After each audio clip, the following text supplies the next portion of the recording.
ते म्हणतात की मला गर्लफ्रेंड किती आहे, सांग बरं एकदा त्यांना. आता मला काय माहित आहे का नाही तुला.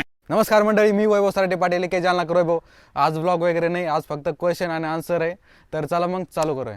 तर पहिला प्रश्न विचारला तर ओम सावळे ना, बिझनेस जॉब की फुल टाईम इन्फ्लुएन्सर. तर हे डिपेंड करत 2025 मध्ये आपला एक प्रोजेक्ट येणार आहे. तो जर सक्सेसफुल झाला तर इन्फ्लुएन्सर होणार आहे मी, आणि तो जर नाही झाला तर मग लास्ट ऑप्शन तर आपलं जॉबच आहे. बघू काय होतं. दुसरा प्रश्न सगळ्यात कॉमन प्रश्न आहे की गर्लफ्रेंडचं नाव सांग, गर्लफ्रेंड किती आहे. गर्लफ्रेंड तरी ठीक आहे, पण काही एक जण विचारलं की तुम्हाला बायका किती आहे. तर चला मग आईला विचारूया. इंस्टाग्रामवरील आपले फॉलोअर्स मला काही प्रश्न केला त्यांनी. ते म्हणतात की मला गर्लफ्रेंड किती आहे, सांग बरं एकदा त्यांना. आता मला काय माहित आहे का नाही तुला. गर्लफ्रेंडचं जाऊ द्या, गर्लफ्रेंड नाही. आता एक जण विचारतं की तुला बायका किती आहे, काय किती आहे. एक पण नाही.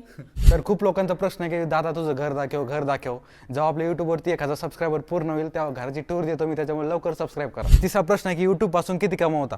0. तर चौथा प्रश्न आहे अपकमिंग प्रोजेक्ट बद्दल सांगा. तर त्याच्याविषयी पण लवकरच कळवतो तुम्हाला. तर पुढचा प्रश्न म्हणजे सगळ्यात जास्त लोकांनी विचारलेला मला, ते म्हणजे तुझं गाव कोणतं आहे, तू राहतो कुठे. तर माझं सराटे जर गाव आहे, 30 ते 40 किलोमीटर अंतरावरती जालन्यापासून आहे. परत विचारू नका. भावा तू लग्न कधी करणार आहे, उद्या करणार आहे, येतोस का.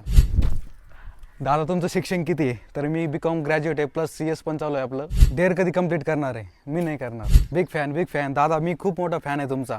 सगळ्यांना मनापासून धन्यवाद. हे कधी वाटलं पण नव्हतं आपले फॅन पण होते. शेवटचा प्रश्न, तुला तुझ्या लाईफमधली कोणती गोष्ट सर्वात जास्त करायला आवडते.